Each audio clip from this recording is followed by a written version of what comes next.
আমরা গতকাল রাতে আমাদের সেই ঐতিহাসিক স্কোয়াড নিয়ে র্যাঙ্ক স্টার্ট দিই। অনেক সময় লোড হওয়ার পরে পরবর্তীতে আমাদের ম্যাচ স্টার্ট হয়। তোমরা এদিক ওদিক খেয়াল না করে যদি এই পুকুরের ভিতর খেয়াল করো তাহলে দেখো রিজনের 52 নম্বরের একটা প্লেয়ার আছে। আমি এই প্লেয়ারটির নাম দেখার জন্য বিশালভাবে চেষ্টা করতেছিলাম। পরবর্তীতে লাস্টের দিকে দেখতে পাই যে নাহিদ প্রিমিয়াম, তাই ওকে মারার জন্য আমরা সম্পূর্ণ একটা সেফ ল্যান্ডিং করি। যে জায়গা থেকে আমরা হালকা পাতলা লুট নিয়ে ভিতরের দিকে চলে যাই। ভিতরের দিকে সামনে আমার টিমমেট বলতেছে এনিমি, তা ফাইট করতেছে। ফাইট করার জন্য আমি ঘরের ভিতর যাই। ঘরের ভিতর যেয়ে জালনার কাছ দিয়ে পিক দিই, কিন্তু আমি বুঝতে পারি নাই যে ও পিছন দিয়ে এসে আমাকে মেরে দেয়। টিমমেট পারবা পারবা পারবা, ঘরের ভিতর মারো মারো মারো মারো, পুরো রিভাইভ ধরো। হলো না, এদিকে প্লেয়ারটাকে কনফার্ম করে দেয়। পরবর্তীতে আমার একটা টিমমেট বেন্ডিংয়ে গিয়ে আমাকে রিভাইভ দিলে আমি ওই একই জায়গায় ল্যান্ড করি।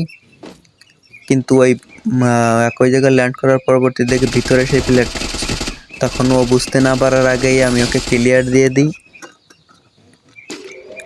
এখন আমাদের সামনে সেই স্কোরটা আসবে।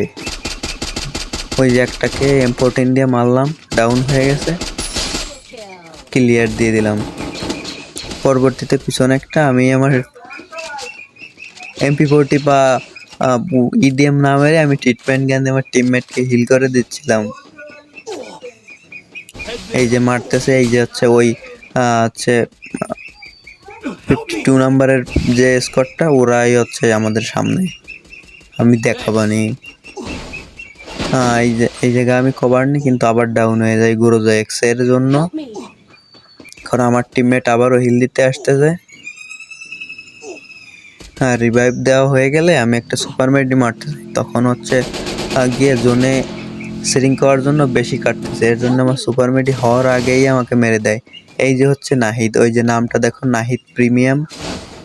এই জায়গা থেকে আবারও আমরা ল্যান্ড করি। এবার টার্গেট আছে সম্পূর্ণ একটা সেফ ল্যান্ডিং করে কিছু সময় সারভাইভ করব, যার জন্য এই ঘরটা আমি কিছু সময় সারভাইভ করি। কিন্তু বেশি সময় আমি এই জায়গায় সারভাইভ করতে পারি না, কারণ এই জায়গা সামনের ঘরে একটা প্লেয়ার ছিল, আরেকটা প্লেয়ার রাশ দিছে, যার জন্য কভার নেওয়ার জন্য ঘর থেকে বেরোইছি। কিন্তু কাহিনী হচ্ছে কেউ গুলাল দিয়ে এমন একটা প্রোটেকশন মারছে যে আমি বোম মারার সত্ত্বেও ওই বোমটা ফিরে আমার দিকেই চলে আসছে। কত বড় আইকো level! P90 shot, full damage. আরেকটু হলেই আসো, ভিতরে আসো। শেষ, টিম ওয়াইপ আউট। এখন লাস্টে আর মোটে 8টা প্লেয়ার আছে, আমরা আছি 2 জন, আর ওই সাইডে আরেকটা বাড়তি প্লেয়ার আছে, আর ওরা 3 জন আছে, আর 2-1 কে আছে আমি জানি না। তবে আমি এই জায়গার থেকে হালকা পাতলা লুট, মেডি, এমো নিচ্ছিলাম, স্নাইপারের গুলি টুলি। কিন্তু এই জায়গায় বসে আমি স্নাইপার দিয়ে হালকা পাতলা আর ড্যামেজ দেওয়ার চেষ্টা করি, কিন্তু স্নাইপার তো আমি ইউজ করতে পারি না, এর জন্য তেমন একটা ড্যামেজও দিতে পারি না। এই যে নিচের যে স্কোয়াডটা, এই স্কোয়াডটা হচ্ছে ওই যে রিজনের প্লেয়ারদের স্কোয়াড। মানে ওই গুলোয়াল একটা প্লেয়ার ডাউন, তাই আমি স্নাইপার দিয়ে এম করে লাগাইতে পারি নাই। পরবর্তীতে ওর টিমমেট এসে ওইখান থেকে রিভাইভ দিয়ে চলে যায়।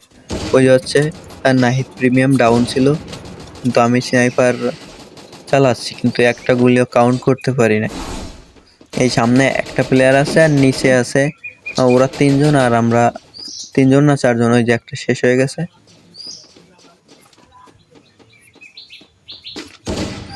একটা শটও লাগে নাই। কি বলবো, দুঃখের কথা। এখন ওরাও রাশ দিচ্ছে, আবার আমার পর রাশ দিচ্ছে, আর ভিতরে আমার টিমমেট বসে রয়েছে। এখন কি করবো, ওর পর আমি স্নাইপার দিয়ে কাজ করলাম, কিন্তু লাগে না বলে আমি MP40 দিয়ে রাশ দিয়ে দিই। কিন্তু তো ফুল ড্যামেজ দেওয়ার সত্ত্বেও আমি ওকে মারতে পারি নাই। ওই পিছন দিয়া আরেকটা প্লেয়ার চলে আসছে, ওই যে হচ্ছে ওদের স্কোয়াড। ওরা আছে 3 জন, আর আছে দি ব্লেড।